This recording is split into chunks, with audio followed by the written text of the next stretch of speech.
আসসালামু আলাইকুম। আমরা এই সার্কিটের উপরে নোড অ্যানালাইসিস করব।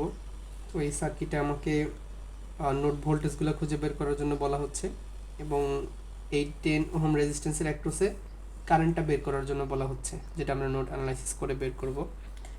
তো নোড অ্যানালাইসিস করতে হলে অবশ্যই আমাকে প্রথমে সার্কিটের নোডগুলো খুঁজে বের করতে হবে। তো এখানে আমি দেখতেছি কানেকশন পয়েন্ট আছে কিছু। এই তিনটা কানেকশন পয়েন্ট মিলে আমার একটা নোড হবে, কারণ এই কানেকশন পয়েন্টগুলোর মাঝখানে আর কোনো রেজিস্ট্যান্স ভোল্টেজ বা কারেন্ট সোর্স কিচ্ছু নাই।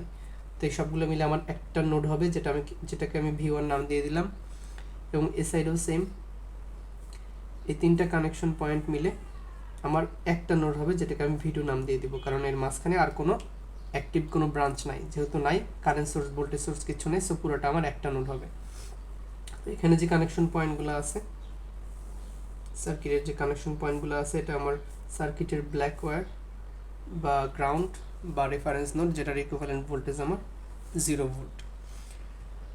তো এখানে আমি দেখতেছি একটা ডিসি ভোল্টেজ সোর্স আছে, যেটা দুইটা নোডের মাঝখানে আছে, V1 এবং V2 এর মাঝখানে আছে। যখনই কোনো ভোল্টেজ সোর্স থাকবে, হোক সেটা যদি ডিপেন্ডেন্ট ভোল্টেজ সোর্সও হয়, এরকম ডিপেন্ডেন্ট ভোল্টেজ সোর্সও হয়, তাহলেও আমাকে সুপার নোড করতে হবে। যখনই কোনো ভোল্টেজ সোর্স দুই নোডের মাঝখানে থাকবে, তখনই আমাকে সুপার নোড করতে হবে।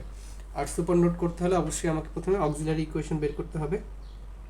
তো অক্সিলারি ইকুয়েশন যেটা আমার হবে, প্রথমে এই পজিটিভ সাইডটা V1 এর সাথে কানেক্ট করা, এটা আমার হায়ার পটেনশিয়াল, এবং নেগেটিভটা আমার V2 এর সাথে কানেক্ট করা, সো এটা আমার lower potential. So 12 volt equal to higher potential আগে V1 মাইনাস লোয়ার পটেনশিয়াল। তো আমি একটু সাজায় নিই, V1 minus V2 equal 12 volt. তো এটা আমার অক্সিলারি ইকুয়েশন এবং এটাই আমার সার্কিটের ফার্স্ট ইকুয়েশন হবে। তো অক্সিলারি ইকুয়েশনের পরে আমি সুপার নোডের ইকুয়েশন বের করব, সেক্ষেত্রে আমার কারেন্টগুলো একটু ইন্ডিকেট করে দিতে হবে। তো এখানে এই নোড থেকে ধরে নিচ্ছি একটা কারেন্ট বের হয়ে যাচ্ছে, যেটাকে আমি I1 নাম দিয়ে দিলাম। এটা যদি আমি অপোজিটও কনসিডার করি, যে ঢুকতেছে, তাতেও কোনো সমস্যা নাই, আমি ক্যালকুলেট করে আলটিমেটলি একই ইকুয়েশন পাবো। তো এখানে ধরে নিচ্ছে একটা কারেন্ট বের হয়ে যাচ্ছে, যেটাকে আমি I2 দিয়ে দিলাম। এখান থেকে ধরে নিচ্ছে একটা কারেন্ট বের হয়ে যাচ্ছে, এটাকে আমি ধরে নিই I3 ধরে নিলাম। তো এতদিন আমরা আলাদা আলাদা নোডের উপরে নোড অ্যানালাইসিস করতেছিলাম, এখন আসলে V1 আর V2 এই দুইটা নোডের মাঝখানে যেহেতু একটা ভোল্টেজ সোর্স আছে, তাই এই দুইটা নোড নিয়ে সুপার নোড হবে। তো সুপার নোডের ক্ষেত্রে যেটা হবে, আমরা আলাদা আলাদা নোডের উপরে নোড অ্যানালাইসিস না করে এখন এই দুইটা নোডের যতগুলা কারেন্ট ঢুকতেছে এবং যতগুলা কারেন্ট এই নোডগুলো থেকে বের হয়ে যাচ্ছে, সেগুলোকে একটা ইকুয়েশনের আন্ডারে লিখবো এবং সেটা আমার সুপার নোডের ইকুয়েশন হবে। তো V1 নোডে দেখতেছি আমি 6 এম্পিয়ার কারেন্ট ঢুকতেছে, ঢুকলে পজিটিভ। V1 নোড থেকে I1 কারেন্ট বের হয়ে যাচ্ছে, বের হয়ে গেলে নেগেটিভ। V1 নোড থেকে I3 কারেন্ট বের হয়ে যাচ্ছে, বের হয়ে গেলে নেগেটিভ। তো V1 নোড শেষ, এবার V2 নোডের দিকে আসবো এবং সেটাও এক ইকুয়েশনের আন্ডারে লিখবো, কারণ এটা সুপার নোড। তো I2 কারেন্ট V2 থেকে বের হয়ে যাচ্ছে, বের হয়ে গেলে নেগেটিভ। 4 এম্পিয়ার কারেন্ট বের হয়ে যাচ্ছে, বের হয়ে গেলে নেগেটিভ। এবং I3 কারেন্ট V2 তে ঢুকতেছে, ঢুকলে পজিটিভ, ইকুয়াল 0। তো এখানে 6 minus I1 positive, negative I3, positive I3 বাদ যাবে, সো I2 মাইনাস 4 ইকুয়াল 0। তো এখানে 6 মাইনাস 4 ইজ 2, যেটাকে ডান পাশে পাঠিয়ে দিব, করলে নেগেটিভ 2 আসবে। সো এবার I1 এর ইকুয়েশন করি, V1 হয়ে 0 ভোল্টে আসতেছে, তো V1 minus 0 divided by 4 ohm resistance. I2 V2 হয়ে 0 ভোল্টে আসতেছে, তো V2 minus 0 divide by 2 ohm resistance equal 0, sorry equal negative 2।